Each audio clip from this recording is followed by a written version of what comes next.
L'économie au service de l'homme, proposée par l'équipe du CJD, le Centre des jeunes dirigeants de Montpellier. Chers auditeurs, chères auditrices, bonjour et bienvenue dans notre émission L'économie au service de l'homme et de la vie. Alors c'est la devise, un mouvement de dirigeants d'entreprise qui cherche à mettre l'économie au service de l'homme et non l'inverse. Chaque semaine, nous éclairons un thème d'économie positive et inspirante avec un invité ou une invitée de notre territoire. Je m'appelle Sandrine Minaudier et j'ai le plaisir de recevoir aujourd'hui Annabelle Jaouen. Bonjour Annabelle. Bonjour Sandrine. Alors, je vais vous présenter Annabelle. Annabelle Jaouen, c'est la spécialiste de l'entrepreneuriat aux multiples casquettes. Au-delà du fait qu'elle ait été mon professeur, fut un temps, eh bien, elle est full professeur en entrepreneuriat. Elle est coach certifiée et elle est directrice de l'Entrepreneurship Center de Montpellier Business School. Elle conseille régulièrement les entrepreneurs sur leurs projets entrepreneuriaux, n'est-ce pas ?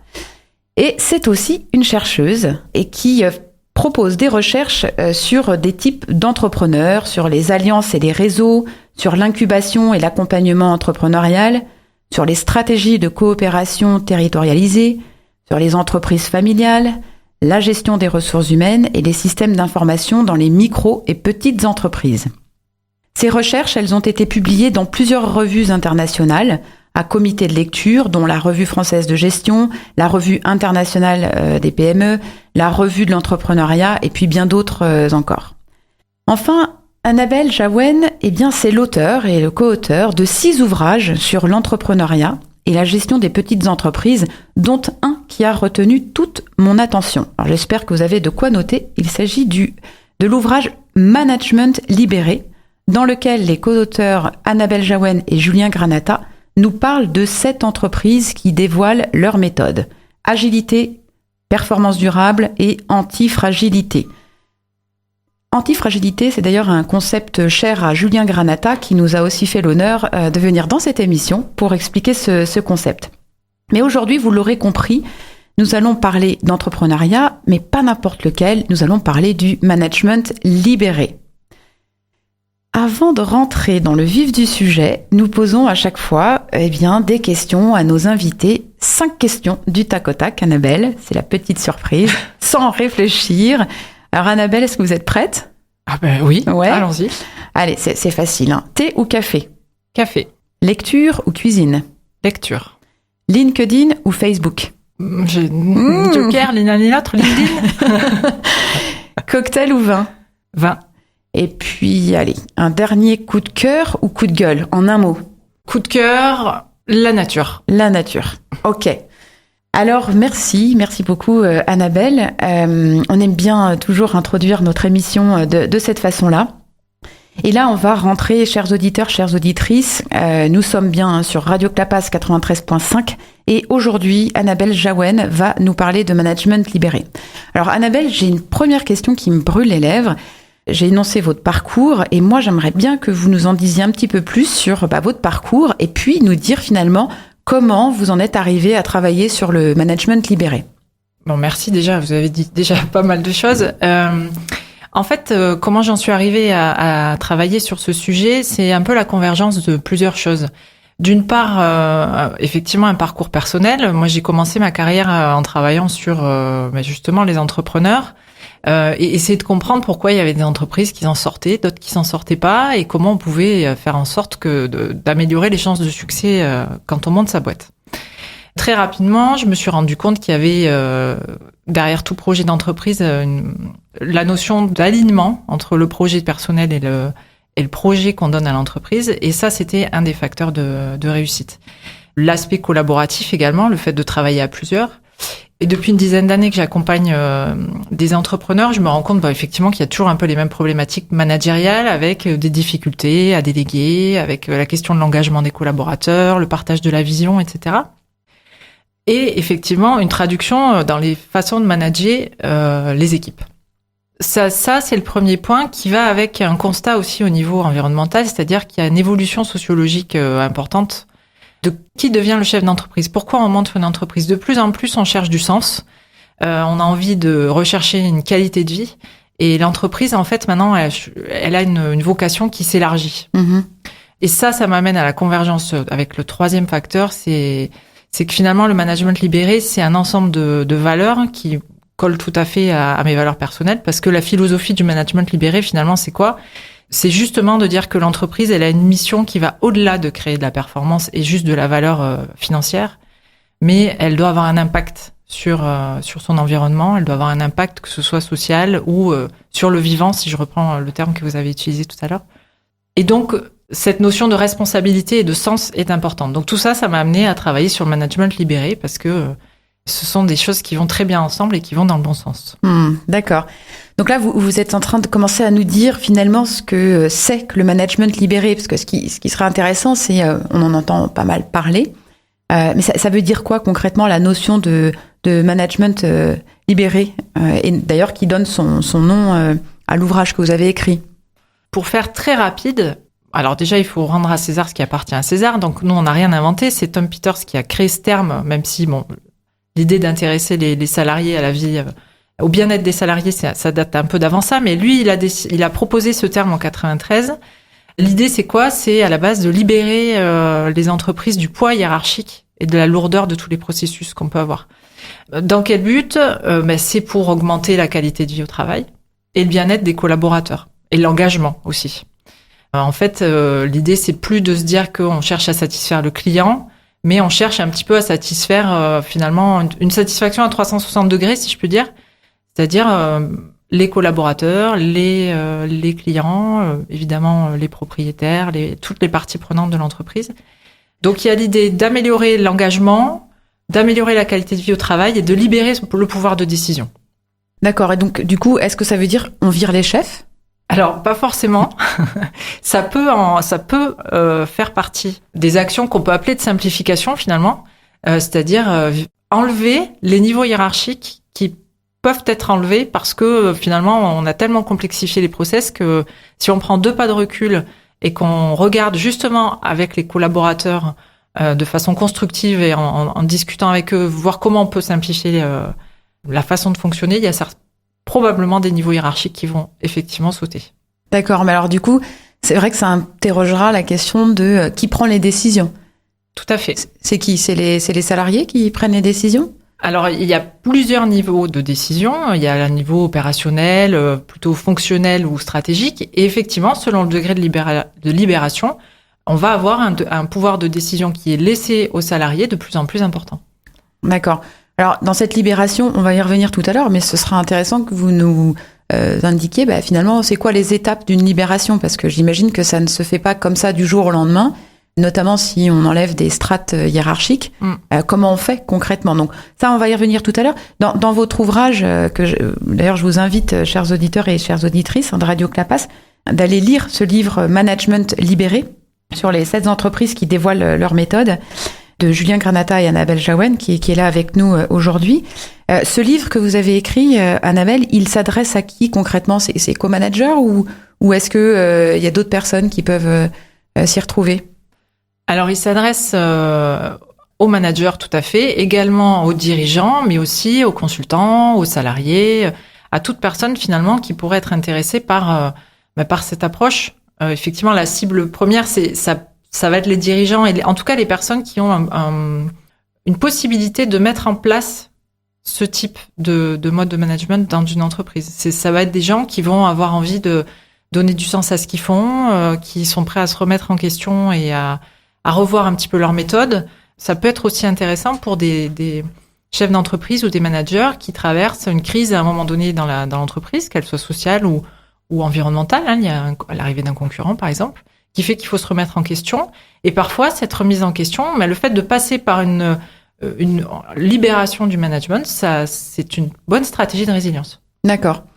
Alors, on a vu qu'il y avait donc 7 entreprises que vous avez choisies, 7 chapitres. Pourquoi vous avez fait ce choix dans cet ouvrage ? Pourquoi 7 entreprises, 7 chapitres ? En fait, on a souhaité avoir une certaine représentativité des entreprises, que ce soit en termes de secteur d'activité ou de taille. Parce qu'on a des entreprises qui vont être dans les services, dans l'industrie, on va avoir du numérique, on a du conseil, on a un réseau de boulangerie. Il y a vraiment, l'idée c'est de montrer que c'est possible Dans tous les secteurs. Dans tous les secteurs et dans toutes les tailles d'entreprise. Les tailles d'entreprise, du coup, vous avez quoi comme taille d'entreprise, de la petite à grande? Ouais, alors ça va de la petite entreprise jusqu'à au groupe. Par exemple, on a un exemple sur le groupe Thales. Là, effectivement, ça se met pas en place à l'échelle du groupe entier, mais ça peut se mettre en place à l'échelle d'un département. D'accord. Ok. Et alors, du coup, sur ces chapitres-là, pour vous, c'est lequel, en tout cas, ou quelle est l'entreprise qui vous a la plus marqué et pourquoi? Alors là, spontanément, je vous dirais Primum non nocere. Elle m'a marqué parce que déjà c'est moi, vous l'aurez compris, j'ai un attachement pour les PME et parce que je crois qu'Olivier Thomas, son dirigeant, c'est vraiment, pour moi, il est représentatif de ce que devrait être un bon dirigeant d'entreprise et un bon manager. C'est quelqu'un qui est passionné par ce qu'il fait, qui est inspirant et qui porte des valeurs que je trouve essentielles en fait, qu'on devrait retrouver dans toutes les entreprises. Et c'est quoi ces valeurs pour vous du coup? Alors c'est des valeurs qui sont profondément humanistes, ce sont des valeurs qui mettent l'humain et le vivant au centre de la stratégie. En fait, on parle même pas de stratégie, on parle de mission et de raison d'être. Mm-hmm. Et en fait, c'est aussi l'un des points de départ justement de la mise en place du management libéré, c'est de remonter d'un cran dans la réflexion qu'on a sur l'entreprise, de prendre un peu de hauteur et de dire de quoi je pars. C'est quoi la mission de l'entreprise et c'est quoi sa raison d'être? Et à partir du moment où ça s'est clarifié, on a plus de facilité à faire adhérer les gens autour de nous parce que on sait vers quoi on va et on y va tous ensemble. Et Olivier Thomas, pour ça, je trouve qu'il incarne tout à fait ces valeurs-là. D'accord, donc c'est vraiment un exemple inspirant pour vous. Tout à fait. Annabelle, j'aimerais bien revenir sur justement les étapes à franchir pour libérer une entreprise parce que j'imagine que c'est pas si simple que ça. D'après votre expérience, quels seraient les conseils que vous pourriez donner à un dirigeant d'entreprise dans ces fameuses étapes par lesquelles passer? D'abord, ça commence par ce que je viens d'évoquer juste avant, c'est-à-dire d'avoir une personne qu'on va appeler le leader libérateur ou le leader, en fait, tout simplement, qui est inspirant dans le sens où il a envie vraiment, il porte ces valeurs-là profondément en lui. Et il est prêt à mettre au centre de la réflexion le bien-être de ses salariés. En gros, le salarié, on le égale un client, quoi. On va chercher une satisfaction du salarié dans les objectifs prioritaires. Alors ça, c'est le point de départ. Ça veut dire quand même qu'on a un certain travail à faire sur soi, sur son ego, ça veut dire être prêt à perdre un peu de pouvoir. Ça veut dire revoir un petit peu sa façon de contrôler le travail de ses collaborateurs. Donc c'est déjà un travail sur soi en tant que leader qui va initier ce mouvement-là. Ensuite, une fois qu'on a dit ça et qu'on a mis le bien-être des collaborateurs au centre de la réflexion, on va définir ensemble la raison d'être. C'est ce que j'évoquais rapidement tout à l'heure, c'est-à-dire de façon collective, définir quelle est la mission de l'entreprise, la raison d'être collective, et donc là-dedans, je vais pouvoir moi individuellement trouver ma propre raison d'être, comment je vais participer à ça. Ensuite, si je descends petit à petit au niveau un peu plus opérationnel, on peut mettre en place une gouvernance collective, c'est-à-dire, alors il y en a qui vont faire des réunions toutes les 2 semaines, il y en a ça va être 2 fois par an, mais dans ces moments-là, l'idée c'est de réfléchir ensemble aux grandes directions stratégiques de l'entreprise. Et ça c'est collectif et c'est co-construit. Ensuite, il y a la simplification de quelques process. Alors ça va dépendre des entreprises, c'est au cas par cas. Et ça, encore une fois, ça passe par, et ça va être les étapes suivantes, une communication régulière et transparente. Ça passe évidemment aussi par la construction de petites équipes qui vont être autonomes, justement. Et c'est là où on va pouvoir être force de proposition et simplifier un certain nombre de processus. Eh bien, c'est pas exhaustif. Un vaste programme, ça donne déjà les grandes lignes. Ça fait rêver, j'ai envie de dire. Mais pourquoi, selon vous, aujourd'hui, ce management libéré, tel que vous l'expliquez, il n'est pas plus démocratisé? Pourquoi on ne le retrouve pas davantage dans les organisations? J'ai envie de répondre à votre question par une question. Pourquoi on n'écoute pas le rapport du GIEC qui nous alerte depuis des années sur la situation écologique? C'est un peu le même genre de raison. En fait, j'ai pas vraiment de réponse. Je peux vous donner que mon avis sur le sujet. Et mon avis, c'est que finalement, dans un cas comme dans l'autre, je crois qu'il y a quand même un certain confort d'être dans ce qu'on connaît, de rester dans ce qu'on connaît. Le management libéré, c'est quand même, c'est pas une petite révolution, mais c'est effectivement, c'est du challenge. C'est de la remise en question. Et c'est un travail individuel à faire également, parce que ça change la façon de travailler, ça autonomise, donc ça responsabilise. Il y a des gens, ils sont pas prêts pour ça. Et inversement, quand j'autonomise les collaborateurs, si je suis manager, ça veut dire que je pourrais moins contrôler, je pourrais moins vérifier ce qui se passe. Je laisse un peu de mon pouvoir. Et c'est compliqué parfois aussi de laisser le pouvoir à d'autres que soi. Donc il y a des travaux sur l'ego qui est important. Donc je pense que ça, c'est pas... Et puis, j'imagine que quand je vous entends dire perte de pouvoir, est-ce que derrière perte de pouvoir, il n'y a pas aussi perte d'argent quand on met en place ce type d'organisation ? Je provoque un peu.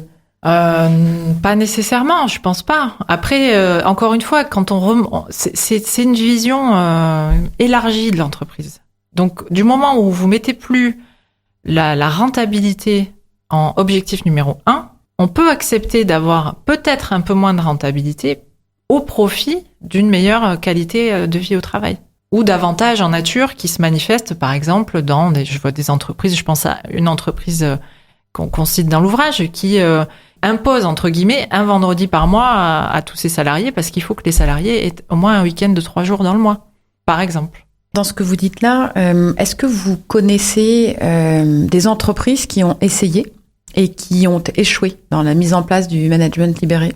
Alors, essayer, oui. Échouer, c'est jamais vraiment un échec, en fait. Parce que il y a des fois des retours en arrière, parce qu'on n'est pas mûr, on n'est pas prêt, ou parce que le leader, justement, qui était à l'origine de ça, quitte l'entreprise pour une raison ou une autre, ou quitte le service pour une raison ou une autre. Et du coup, comme ça nécessite quand même une personne un peu fédératrice, quand cette personne-là n'est plus dans l'entreprise ou dans le service, les process sont parfois un peu plus compliqués à durer. Donc là, il y a encore, on n'a pas encore assez de résultats. J'ai du mal à vous répondre sur comment faire pour pallier le départ du leader. Mais moi, j'ai pas envie de parler d'échec parce que je crois que dans tous les cas, ça instaure une dynamique qui est positive pour l'entreprise. Après, c'est plus une question de curseur. C'est-à-dire qu'il y a un seuil à un moment donné où on va dire, bon voilà, là, pour l'instant, je reste là.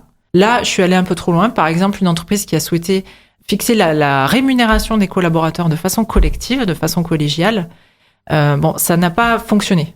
Voilà, ça a été une tentative. En fait, il y a eu un retour en arrière assez rapidement parce que là, c'était un peu trop. On allait un petit peu trop loin dans le process. Donc moi, j'ai plutôt envie de parler de curseur et à un moment donné, on peut aller un petit peu plus loin. Et puis d'autres, on peut revenir en arrière et remettre un petit peu de formalisme, on va dire, ou de décision top-down pour réguler en fonction des situations.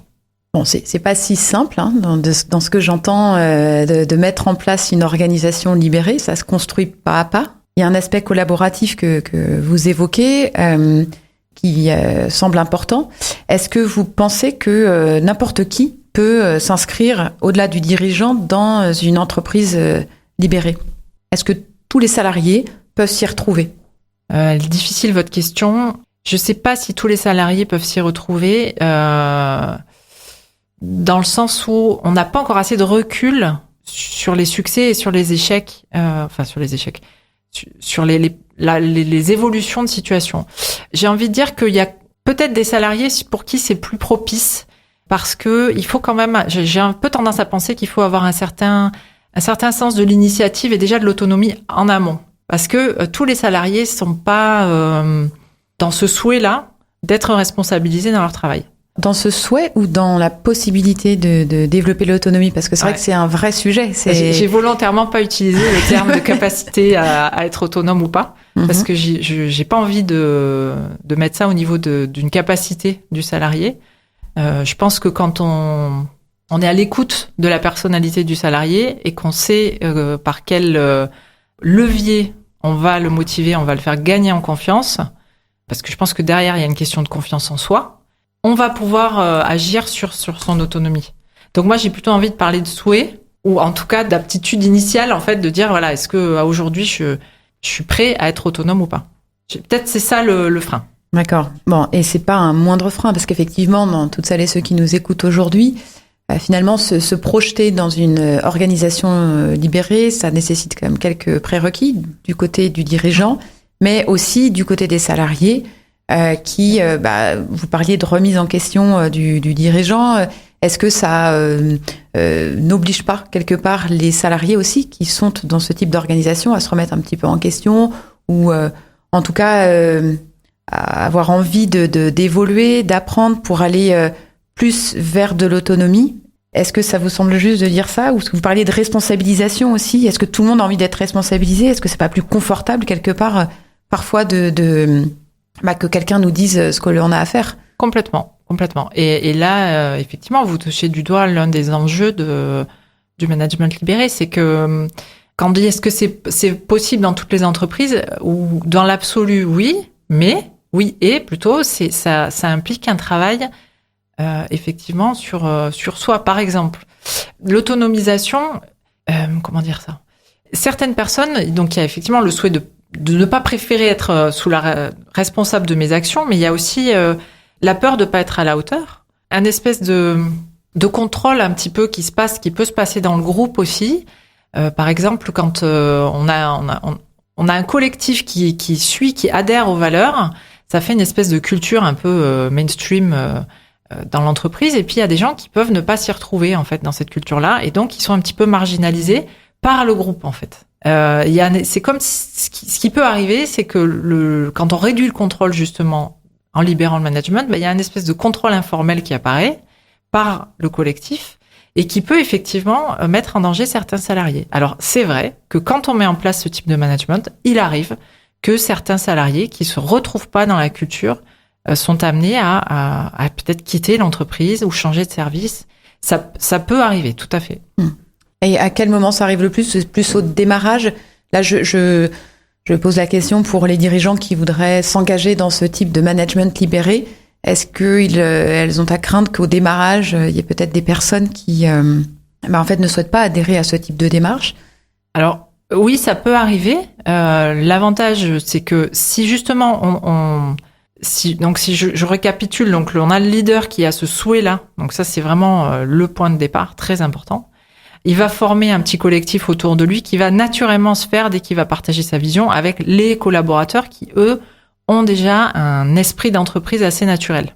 Là, il va y avoir effectivement un petit collectif naturel qui va se faire autour de lui. Mais l'avantage de mettre en place une communication assez rapide, c'est qu'on va rapidement voir justement les collaborateurs qui sont pas prêts pour ça. Parce que on instaure une communication confiante où on laisse faire émerger les doutes, les peurs, etc. Et à ce moment-là, justement, ça permet de régler ce fameux curseur, de dire, on va y aller à tout petits pas, et on va peut-être démarrer simplement par les choses les plus faciles à mettre en place, sans que la personne se sente en danger. D'accord. Annabelle, là, si aujourd'hui on a des dirigeants qui nous écoutent, ce que j'espère, quels conseils vous leur donneriez pour s'engager, et vers qui vous pourriez les orienter pour se faire peut-être accompagner si ça fait partie des conseils que vous allez proposer?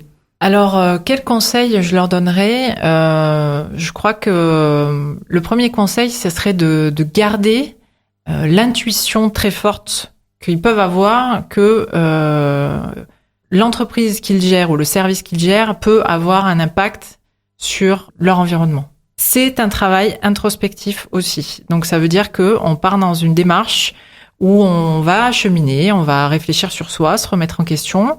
Donc, il faut être prêt à ça. Donc, c'est de dire, préparez-vous à ça. Il y a un peu de lâcher prise, un peu justement d'accepter de peut-être d'avoir l'impression de perdre au début, mais c'est pour le bien commun, donc on y gagne beaucoup plus ensuite. Et par contre, de bien garder la vision stratégique. C'est-à-dire qu'ok, on libère le management, on valorise les décisions collectives et bottom-up, mais c'est quand même le dirigeant ou le manager qui a la vision stratégique. Ça, c'est bien de pas perdre ça. Voilà, ça c'est important. Et j'allais dire effectivement de bien s'entourer. Alors bien s'entourer de qui? Il y a plein d'acteurs de l'accompagnement. Alors ça peut être des coachs, ça peut être des consultants. Vous en faites partie? Tout à fait. Vous êtes là, autant le dire. Ok, donc des coachs, des consultants. Quelques lectures à proposer? Alors, bien sûr, je rappelle que nous avons votre ouvrage Management libéré, alors que j'ai lu personnellement et que je trouve extrêmement inspirant. Management libéré, 7 entreprises dévoilent leurs méthodes, agilité, performance durable et antifragilité, aux éditions du Node, de Julien Granata et Annabelle Jaouen. Il y a cet ouvrage. Est-ce qu'il y a d'autres ouvrages que vous pourriez conseiller? Alors moi, j'ai un peu tendance à revenir au classique, d'aller voir les pères fondateurs quand il y a des choses qui émergent, plutôt que les effets de mode. Alors j'aurais envie de dire peut-être l'ouvrage de Tom Peters, puisque c'est quand même lui qui a initié ça. Donc revenir aux fondamentaux et trouver quelques bases pour réfléchir à tout ça. Eh bien, merci. Je vois que l'heure tourne. Nous arrivons bientôt au terme de notre émission. Alors, dans tout ce que vous dites, il y a quelques mots-clés que je retiens. Il y a les ouvrages déjà que vous avez conseillés. Vous avez parlé de leader libérateur. Je trouve que c'est intéressant pour notamment les dirigeants ou les futurs dirigeants qui nous écoutent. C'est celle et celui qui porte des valeurs profondément en lui ou en elle. Vous avez parlé de bien-être des salariés, qui doit être au centre des réflexions et on sait tous que c'est de plus en plus une demande forte des personnes qui travaillent. Vous avez aussi parlé de raison d'être. C'est vrai qu'aujourd'hui, on entend beaucoup parler de la raison d'être des entreprises. Donc cet aspect-là aussi, c'est ressorti assez fortement dans les réponses que vous avez apportées à mes questions. Vous avez parlé du côté collaboratif et de co-construction. On peut penser que c'est quelque chose d'important pour libérer le management. Une simplification des process. J'avoue que ça fait rêver.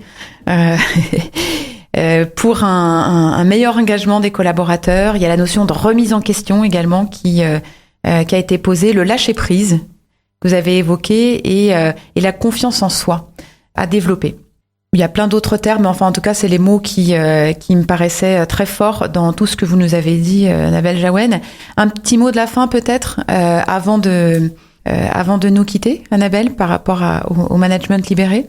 Moi, si je devais résumer de façon individuelle, qu'on soit salarié, qu'on soit manager, je crois que dans l'idée du management libéré, il y a peut-être de se dire que j'ai ma propre raison d'être individuelle, je veux développer la conscience que j'ai un impact sur ce qui m'entoure et que je peux agir collectivement. Et avec tout ça, on œuvre pour le bien-être collectif. Donc, c'est une belle philosophie. Magnifique philosophie, qui vous ressemble bien.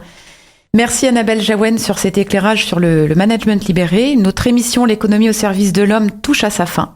Merci à vous tous, chers auditeurs, chères auditrices, à Pej, le directeur de l'antenne, et l'équipe de Clapas 93.5, à notre invitée, bien sûr, Annabelle Jaouen, et enfin à notre mouvement de dirigeants d'entreprise, le CJD, avec qui on éclaire un bout d'économie responsable tous les lundis à 13h en direct du studio. Retrouvez les replays sur radioclapas.fr, la chaîne YouTube du CJD Montpellier, ou Spotify, Deezer, etc. Vous pouvez contacter également le CJD Montpellier via Facebook ou LinkedIn. À la semaine prochaine et d'ici là, prenez soin de vos proches et de vous.